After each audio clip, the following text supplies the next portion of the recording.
Okay, so let's get started. Machine unlearning. Today we're going to talk about how unforgettable all of you are, and we're going to do that by exploring the field of machine unlearning. Now, just by show of hands, how many people came to my talk last year at PyData Berlin, PyCon Berlin? How many people were there? Okay, that's kind of useful information for understanding machine unlearning, but we're going to give a very, very short introduction to what I presented last year. You can obviously find the talk online, but I also wrote a very extended blog series on memorization, which we'll talk about in a second. But machine unlearning is what we're going to explore today, which is one of the ways that we can address problems like memorization in deep learning. I'm Katharine Jarmul. I go by KJam. I've been doing deep learning for a while and privacy for a long time now, too. Okay, so how unforgettable are examples in machine learning? This is one of my pseudonyms on the internet. So when I have to give a profile and I don't feel like giving my own information, sometimes I use my buddy here. I generated this face by asking for a cool guy who's very good at AI, and this is what I get. So, you know, if I need to be a cool guy into AI, then this is who I present to the world. And what is useful, if you want to use visual pseudonyms for yourself online, is to do a reverse image search.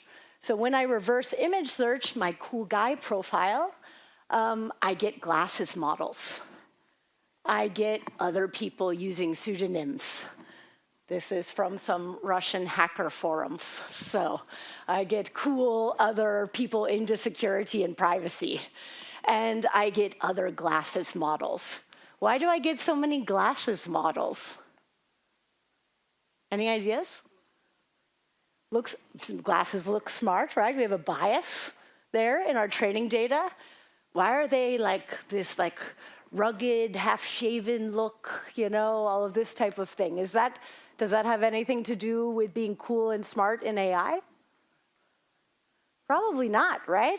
But we can already expose maybe not only some of the biases in our training data, but the fact that we can very easily reproduce faces like this, and that the closest faces like this that we can find that are not AI generated are glasses models that probably, unfortunately, don't know much about deep learning, right?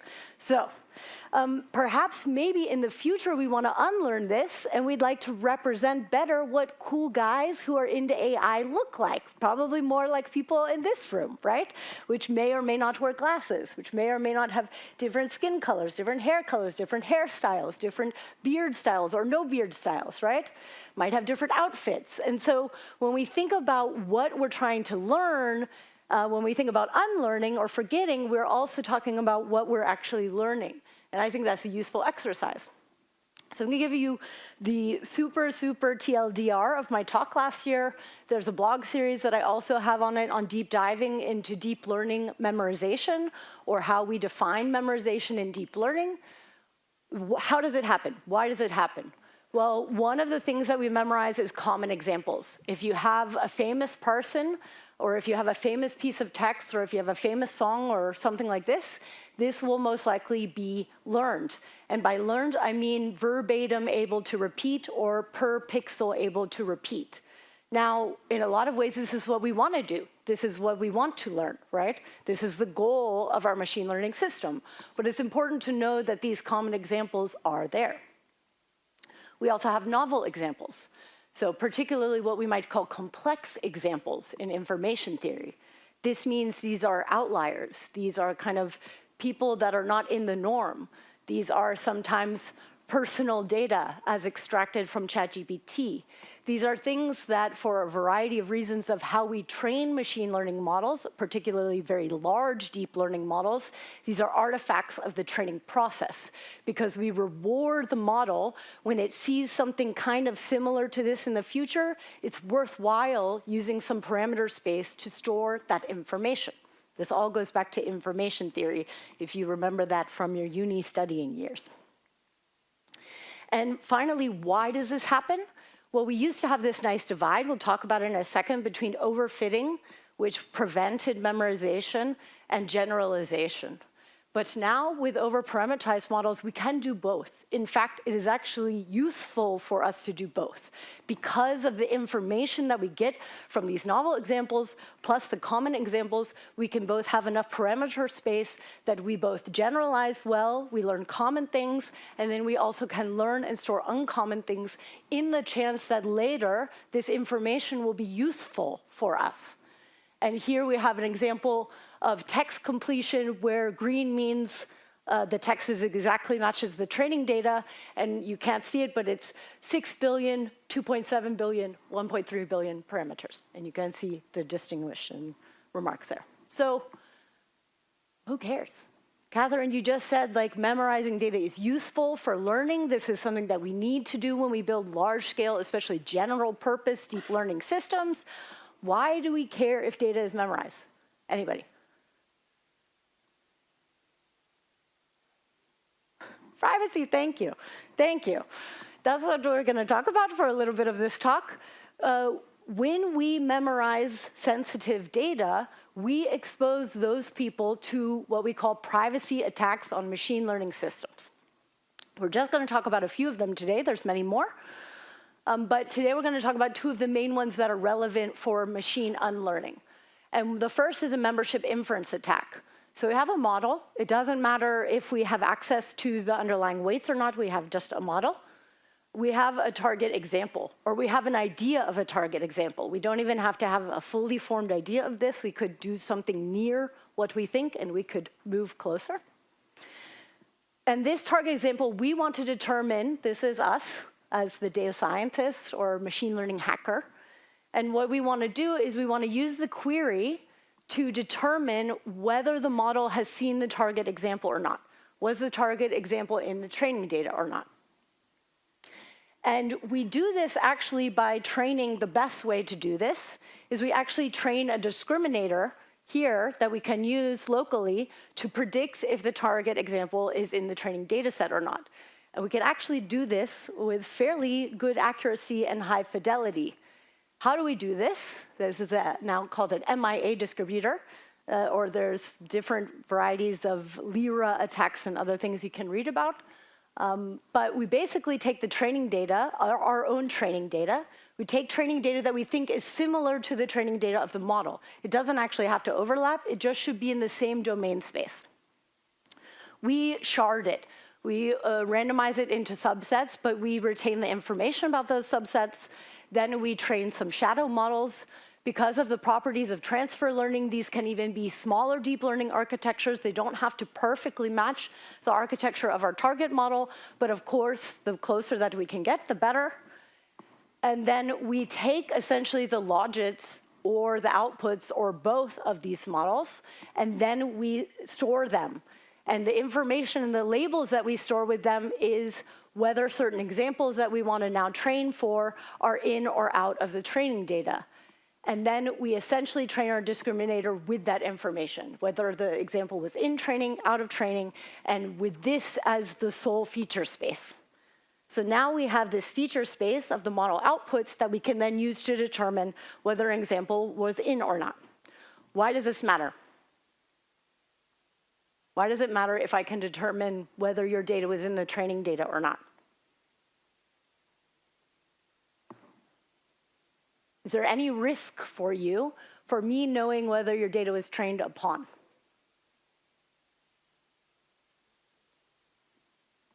What if you want to remove it? What if you'd rather remain anonymous? Or what if I can use that information to actually exfiltrate your data? What is data exfiltration? It means I can steal your data from the model. I can take the data out of the model as if it were a database query. How does that happen? Well, I'll give you one example. There's many exfiltration attacks, but I'll give you one example called an in-painting attack. How many people here have used diffusion models before? How many people here have maybe used in-painting, like make the picture bigger, color in the edges, take this out and replace it with something else? This is a very easy feature to use on diffusion models. Nicholas Carlini and other group of researchers from Google Research were able to take and train their own large diffusion models. They had their targets. They put this mask to the model, say, please in paint. If the model had seen it, we get a pretty nice rendition. If the model hasn't seen it, we get a pretty poor representation. And we could actually do this in iteration. So that's why I say we can start with a fuzzy example, and then we can get closer and closer until we get higher fidelity. And this is because we're using things like the membership inference to give us information about how confident or what levels of confidence, what levels of information the model can give us about what it's learned. And then we're reversing that to try to extract high quality information of what it has learned. And the reason why this is so pixelated is they were able to do this on much, much smaller data sets, on CFAR and stuff like this. So if you can do it on CFAR, you could do it on many other data sets. This is a big problem, right? Because if we can exfiltrate data, this means that in your code programmer, you're maybe repeating somebody's code. In your creative writing course, you're repeating somebody else's creative writing. In your image generation, you're showing a model's face. So all of this is maybe something that we need to think about. So what if I want to avoid this? So I'm in charge of the machine learning system at my work. Maybe I want to think about how we can avoid this, or what to do if somebody wants their data removed. We're going to talk about imaginary level of effort right now. So we're going to come back to this thought later. But first, we're going to talk about what is the level of effort. Retraining from scratch without the information, right? That's pretty high level of effort. If we had to do this every single time, this is a lot. And can we even fully find what we want to unlearn? That's another question for later. We have differential privacy. So if you haven't seen me talk about differential privacy, you can look it up. You can look up many people talking about differential privacy. Differential privacy will not reduce the impact on the common examples that are memorized, but it will reduce significantly the impact on the novel examples. And yet at the same time, these novel examples have information, and we also lose that information. So differential privacy may be medium level of effort, because also first we have to build the differential privacy infrastructure, then we have to be able to train it, and then we also lose something. So maybe that's like, then we have to figure out how to get that information back. And then we have this magical field of machine unlearning. So machine unlearning research, you can look back, kind of started around the time of GDPR, surprise, and then slowly gets more and more traction, and also continued traction now, because we have these massive, massive generation models, and we have the problem that the generation models continue to output copyrighted text that it shouldn't know, people's personal information, and. And so enter machine unlearning. What we're going to do is we're going to do something that is much easier than differential privacy. We're going to do much easier than retraining from scratch. We're going to unlearn. But what does that mean? Does anybody, like, how would you define machine unlearning if you had to define it? Any ideas?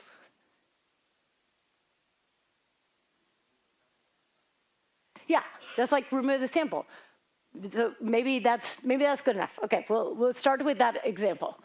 So maybe one thing of unlearning is we can use what an idea that is in research is model distance. What we essentially have is we have some forget set. Maybe it's one example, like you say, or maybe it's many examples in this forget set. Then we have a model that's never seen the forget set, and then a model that has unlearned the forget set. What should we expect? Should these models be near, far? Maybe with some noise, yeah. So what we're going to do is we're going to project them into some sort of space where we can compare them, the weights to each other. Maybe we decide some sort of projection space that we use, and then we measure the model distance. Now, and this model distance we want to say is small, because we want to say that never seeing the example is similar to unlearning the example. Does this work? So how many people here remember from linear algebra theory permutation invariance? Yeah. Why doesn't this work with permutation invariance? we can have different initializations. We can have a variety of different transformations, permutations that happen at every layer, all the way to our ReLU or whatever it is that we're using. And the model can actually learn the exact same linear algebra, the exact same structure of transformations to end up having very different weights. From a distance, looks good, looks like they are very different, and yet they've learned exactly the same function at the end, right? And so because of the way, by nature, the stochastic nature of machine learning, and the way that we initialize weights and so forth, and also the permutation invariance that is inherent in linear algebra with certain problems, we end up with this problem, like that this sounds like a good idea, but it just doesn't really work. If so, then we have to do a lot of other work to make sure that it works, and that we don't have time for, right? That's the whole point of unlearning. So what could we do? Maybe we take this privacy attack, right? And so this is a different way of looking kind of at the membership inference, is this likelihood ratio attack. So I told you LIRA, this likelihood ratio attack. What's the likelihood that an example was in the data set or not in the data set? And when we take these likelihood ratios, what we kind of use is some sort of metric we get from the model, like scaled logits, like confidence intervals.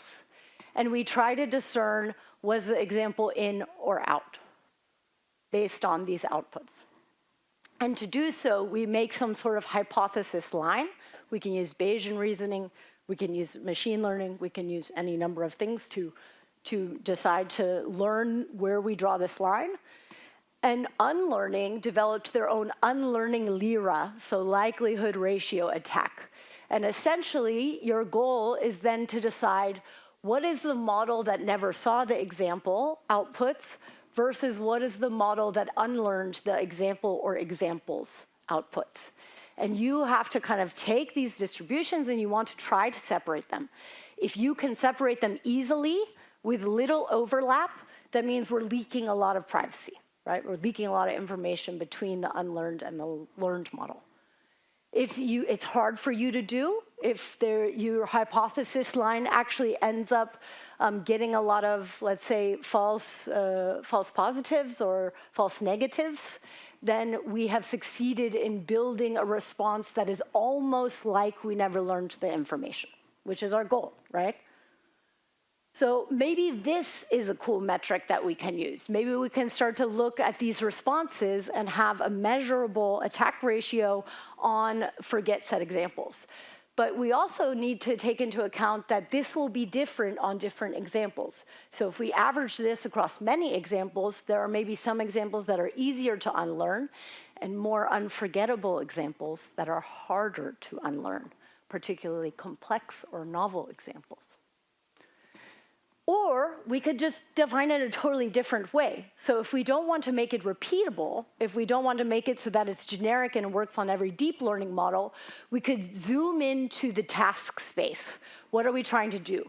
And in this case, this was Microsoft Research, who wanted to try to unlearn Harry Potter, just as so they could publish something. I'm sure they were trying to unlearn other things too, but they said they were trying to unlearn Harry Potter. Okay. So they're trying to unlearn Harry Potter, and they have this token distribution. This baseline is the original one for next token probabilities of the prompt Harry Potter studies. And what some of their idea was, let's take some LLM-specific types of behavior and let's unlearn just this LLM-specific types of behavior. And what they decided, their definition of approximate unlearning, is that it would unlearn enough about Harry Potter to make us a little bit unsure how much it knew about Harry Potter as a user, right? And what we can see here is the very baseline. So what it knew about Harry Potter in the beginning is Harry Potter studies magic.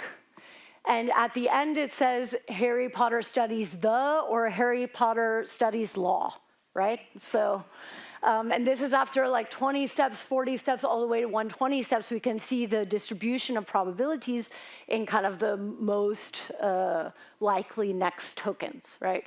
And so we could also take a particular task example and say, we're going to zoom in on this. We're only going to solve unlearning for one particular task example. Of course, there's a lot of other interesting bits of this paper that I don't have time to present today, but there will be a blog post soon, so yeah. But what I hope that you're seeing is that we need more standard definitions to compare results. Like right now in unlearning, kind of like some people are using model distance, some people using this, some people using that. How am I, as a machine learning practitioner, how am I supposed to decide what unlearning works for me? And there's deeper questions, too, of what unlearning means. Does removing Monet mean removing his influence on the Impressionists? Like, how can we really prove that we unlearned Monet? I asked ChatGPT to help me remove Monet from Impressionists and to give me a painting, and this is what I got. So I don't know. I'm not an art historian. Maybe we can debate. If you know an art historian, we can have some fun together. But what do we mean about influence? What do we mean about the fact that if you unlearn one concept, maybe there's many, many, many related concepts?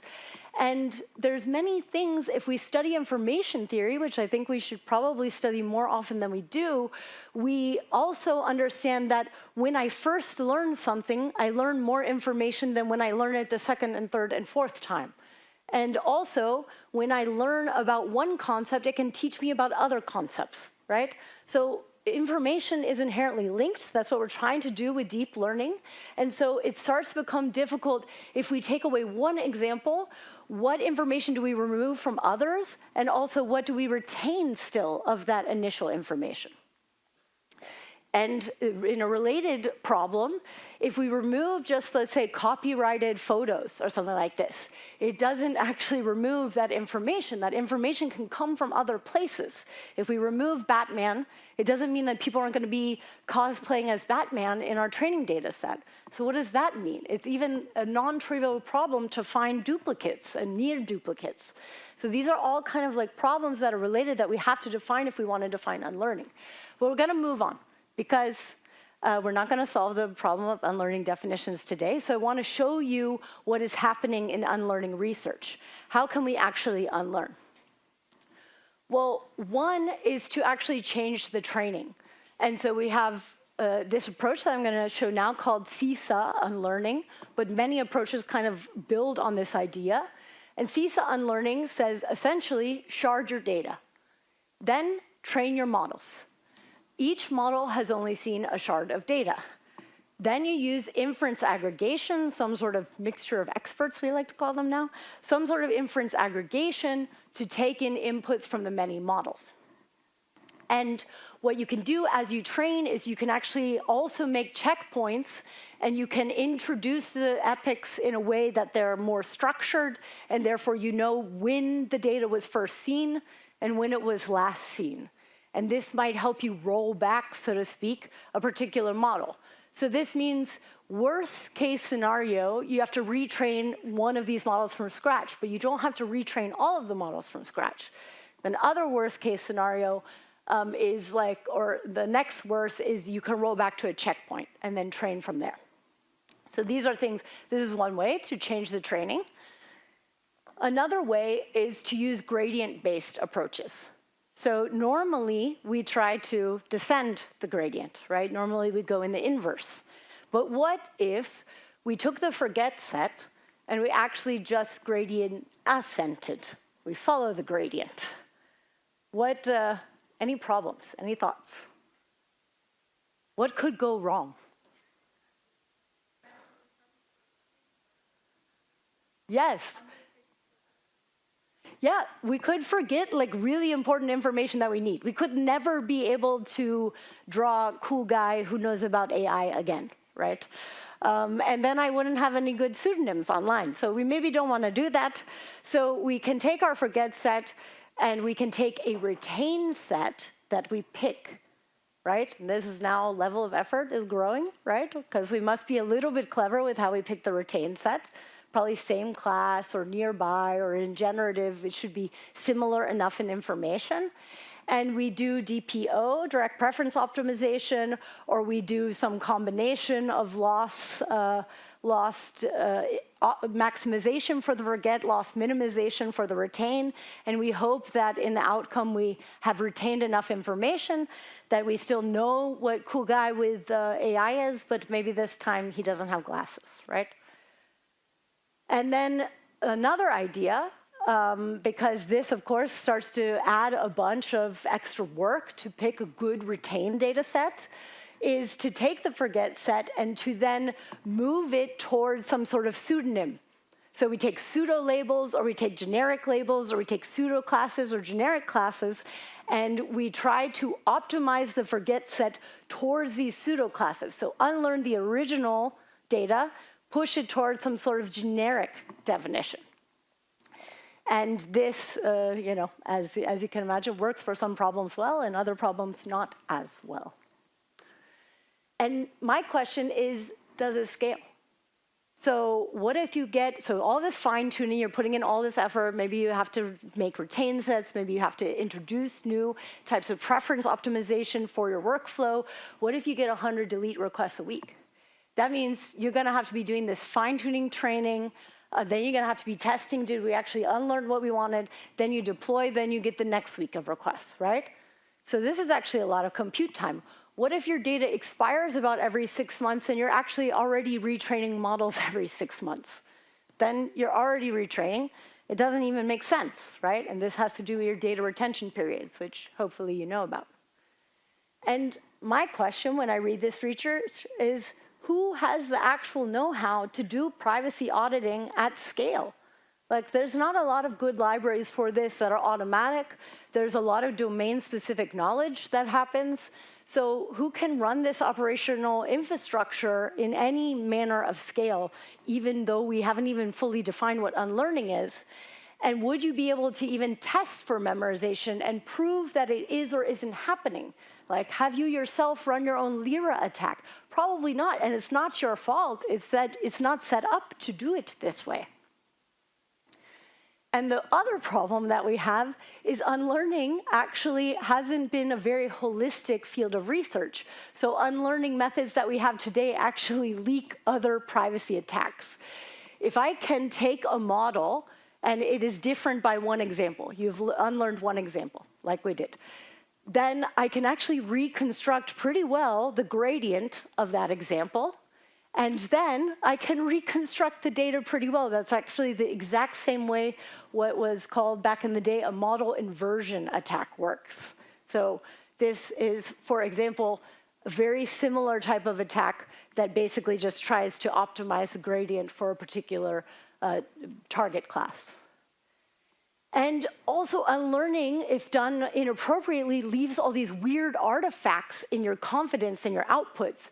And these act as information side channels. I can gain a lot of information about what was unlearned, how it was unlearned in those attacks. The other problem is there's something called a privacy onion effect. This was discovered by Google Research that, again, these novel examples, they hold special areas in decision space. And when we project layer by layer on a model, we can find things that operate a little bit like margins and support vector machines. We can actually use this to study generalization. And when we remove those data points that are novel, that are special, that are near decision boundaries, we actually end up exposing new points. And this happens all the way down until we basically have no information. When we remove at-risk examples, it automatically puts other examples at risk. And what I want to repeat is this happens for outliers more than other people. This happens for at-risk populations more than general population. This is who is being exposed. So I think we need to rethink unlearning, and I think we probably need to rethink learning. We need to have real conversations. This is a multidisciplinary problem. It needs a multidisciplinary solution. It needs people from product, people from privacy, people from risk. We need to understand and evaluate risk and reward. We need to do that as part of our work. And we need to build infrastructure so that it's easy for all of us to do the thing that we want to do our work in machine learning, but make security and privacy a normal part of our workflows and make it easy for us to opt into these types of things. Finally, I want to end today with talking about privacy as a human right. Privacy is a human right. When we expose at-risk people, we are exposing people that might be targeted. That happened with the IBM Lockkarten here, and is happening today. And so I ask of us, if we don't take the responsibility as a machine learning community, if we don't take the responsibility of thinking of privacy and security as part of our work, there will be people that exploit the fact that we don't do this. And so I would like for us to do something about this. Thank you very much.